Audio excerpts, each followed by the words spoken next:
সালামু আলাইকুম। ভারত পাকিস্তান যুদ্ধ এখনো আনুষ্ঠানিকভাবে শুরু হয়নি, তবে কাশ্মীরের সাথে ভারত এবং পাকিস্তানের যে বিভিন্ন সীমান্তগুলো আছে সেখানে থেমে থেমে গুলিবর্ষণের ঘটনার খবর আমরা পাচ্ছি।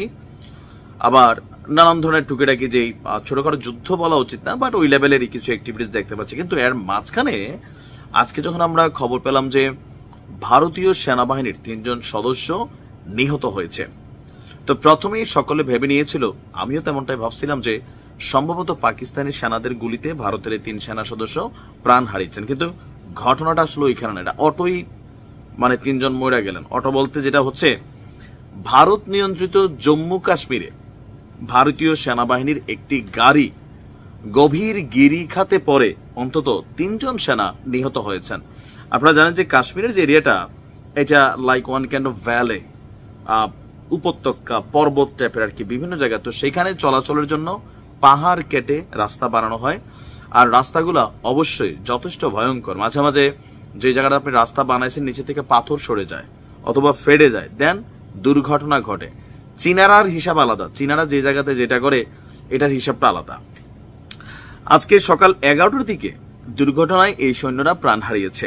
রাষ্ট্রায়ত্ত বার্তা সংস্থা প্রেস ট্রাস্ট অফ ইন্ডিয়া তারা তাদের প্রতিবেদনে বলছে যে নিহত সেনারা হলেন অমিত কুমার, সুজিত কুমার এবং মান বাহাদুর।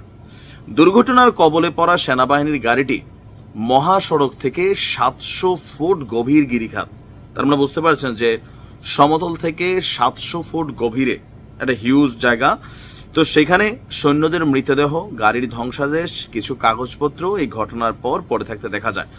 পিটিআই এর প্রতিবেদনটি বলছে, সেনাবাহিনীর গাড়ি বহরে থাকা গাড়িটি জম্মু থেকে ন্যাশনাল হাইওয়ে 44 ধরে শ্রীনগরের দিকে যাওয়ার সময় এই দুর্ঘটনার কবলে পড়ে। স্থানীয় সময় সকাল 11:30টার দিকে গাড়িটি শ্রীনগর মহাসড়কের ব্যাটারি চশমা এলাকার যে গিরিখাত আছে সেখানে পড়ে যায়। দুর্ঘটনার পরপরই ভারতীয় সেনাবাহিনী, জম্মু কাশ্মীর পুলিশ, রাজ্য দুর্যোগ মোকাবেলা বাহিনী, স্থানীয় স্বেচ্ছাসেবীরা উদ্ধার অভিযান শুরু করেছেন। তবে এই ঘটনায় আহতের পরিমাণ কি সেটা এখনো আমরা খবর পাইনি। এর পাশাপাশি আপনার কি বলে যে শোক জানিয়েছেন যারা এখানে শোক টোক জানানোর।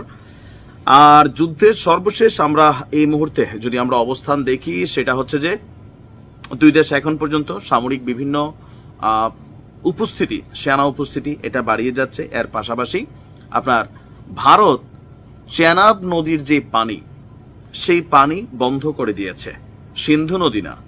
পাকিস্তান বরাবর ঘোষণা দিয়ে আসছিল যে সিন্ধু যদি বন্ধ করে দেয় তাহলে সামরিকভাবে এটা হামলা করা হবে, জবাব দেওয়া হবে। সিন্ধুতে হয়তো পানি বইবে, নয়তো রক্তের গঙ্গা বইয়ে দেবে। তো সেই কারণে সম্ভবত সিন্ধুকে টাচ করে নাই তারা, চেনাব নদী। তো চেনাব নদীটা আপনার কি বলা হয় যে বাগলিহার বাঁধ থেকে পাকিস্তানে পানি প্রবেশ করত এই চেনাব নদী দিয়ে। তবে এইটার ইফেক্ট লাইক সিন্ধু নদীর মতো না। তারপরেও ছোটখাটো আকারে তারা এখনো এই কূটনৈতিক যুদ্ধ অথবা পানি পানি যুদ্ধ খেলে যাচ্ছে। যাই হোক, দেখা যাক পরিস্থিতি কোন দিকে যায়। ভালো থাকুন।